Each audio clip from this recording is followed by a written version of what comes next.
With World Tier 5 probably still being a couple weeks away, because Massive stated on State of the Game that they wanted to fix most of the bugs that the Division 2 currently has before releasing Tidal Basin, World Tier 5, and the Raid. Which I guess is something we've learned from the first game, that health comes first. Yeah. Actually, Julian and Christian were on here talking about that last time. These issues that we're talking about fixing, I think having those as number one priority before dropping World Tier 5, Tidal Basin, and big, juicy PvE content like that. Yeah. It's important that the game's in a really good state. Yeah, we want to get all these issues out of the way first. So yeah, with that still being a couple weeks away, some of you are probably finding yourself in World Tier 4, wondering what to do next. Well, the one thing that I myself have been doing is actually making a few extra characters and leveling those up to level 30, because there are actually a lot of benefits to having multiple characters in this game, which is what today's video is all about. And I actually remember that I made a video, this exact video, for the Division 1 as well, 3 years ago. And since back then, the vast majority of you guys seem to appreciate the video, I thought I would do the same again now. So yeah, let's first up talk about gear mods, and more specifically, the mods for your skills. As I've mentioned in a couple of my other videos already that I released over the past couple days, the high-end skill mods are currently bugged. They require the player to have a lot of skill power, too much skill power actually. The requirement for unlocking those mods is simply too high and not really possible most of the time. But after this gets fixed and the requirements for the skill mods are dropped down to where they should be, I would imagine that it's still going to take a good amount of skill power to unlock these mods, which means that if you're playing as a DPS player, or even maybe as a hybrid player, you're not always going to have mods on your skills because your skill power will not be high enough. Except, I've got the solution for you, because if you have a second character and on purposely do not upgrade the crafting bench, you can actually get some skill mods for your DPS builds. You see, if you don't upgrade the crafting bench, it will always give you blue level 30 items. If your character is level 30 at least. And that's not always what you want, because the blue level 30 mods, they don't really give you a whole lot of stats. But the benefits of having these mods is that they also require a lot less skill power to unlock. So if you, for example, play with a DPS build, and you want to have some mods on your skills, maybe you can get one skill power roll, and then because the requirements are so low, you can equip these blue level 30 mods, which then gives you a small buff to your skills. It's not going to be a huge buff, of course, but it's still better than straight up having no mods on the skills, because, well, if you were just going to rely on high-end mods, then that's going to be the case for every build except for the specialized skill build, so to speak. When you're level 30 on your second character, you can buy all the 8 skill mod blueprints at the base of operations. You can get 4 there, and then also you can get the other 4 at the first settlement. They're very, very cheap. They don't cost a lot of money, so buying them shouldn't be an issue at all. And once you craft a few, you can just put them in the stash and then take them out of the stash with the main character to use them in your DPS or your hybrid build, so to speak. The only thing you have to keep in mind with this, and this kind of sucks a little bit, but unlike with the Division 1, the crafting materials aren't actually shared between the characters in the Division 2.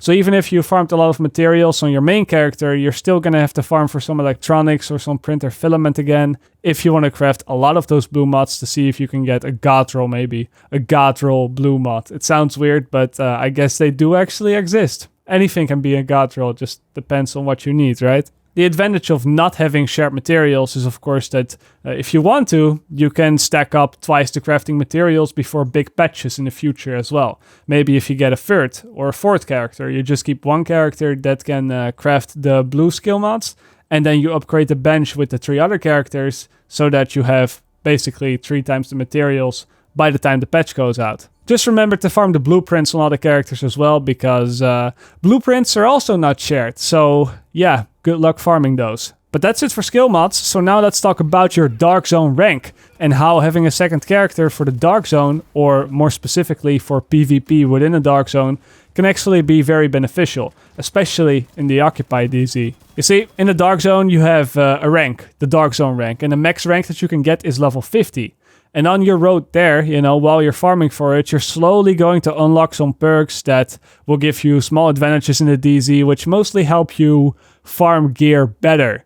Faster extraction times, daily rewards, more keys from loot caches, faster buy-off time as Manhunt even. Just some small buffs, but useful buffs nonetheless if you want to farm efficient. The thing is, though, is that dying in the Occupy DZ, or even dying as a rogue player in the non-occupied DZ will actually take away quite a big chunk of your experience gained.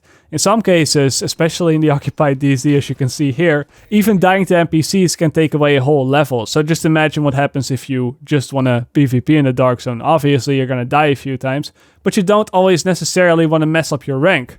Luckily though, the solution is getting a second character. Because if you get a second character, and you obviously get that character to level 30, you can then transfer all your gear from the first character to the second character by simply putting the gear in the stash with the main character and then getting it out of the stash with the second character. And then you can go into the DZ with your level 1 character and just play PvP without always having to be afraid of losing your rank whenever you die. Because of course, your second character is still Dark Zone level 1. Because the Dark Zone levels across characters, they're not shared. So yeah, very, very useful if you want to just test a new build. Just get a second character to do that and don't mess up your main character. Another very obvious reason to get a second character as well is storage. You can get a lot more storage by just having more characters. You probably haven't ran into storage issues yet because the stash that we have is 150 slots. You can fit quite some stuff in there. But I guess that when World Tier 5 drops and we suddenly have to deal with more exotics, more brand sets, and even gear sets which require full 6 pieces, and a whole bunch of situational gear, I don't even know what they're going to throw at us. I think that by that time, 150 stash space isn't going to be enough anymore. But if you take in mind that you can get 100 slots per character and 100 extra free mod slots per character as well when they're level 30, then you can probably see how a second, third, or fourth character is going to help out a lot in managing all that gear. They might also upgrade the stash.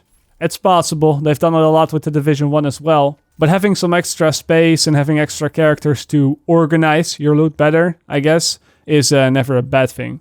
And then, the last reason as to why you want to get a second character is the upcoming raid.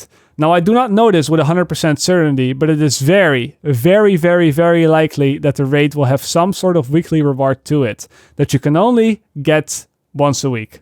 That doesn't mean that you will not be able to replay the raid to farm gear. You could probably farm the raid as well. But if we look back at the history of the Division 1, the incursions, which aren't raids, but they're sort of, the endgame content, they've always had a fat extra reward that you could only get once a week. When Falcon Lost just released, you got double loot for just doing the weekly. And now, even in the Division 1 with patch 1.8, you get an exotic cache every week if you complete an incursion with a guaranteed exotic item.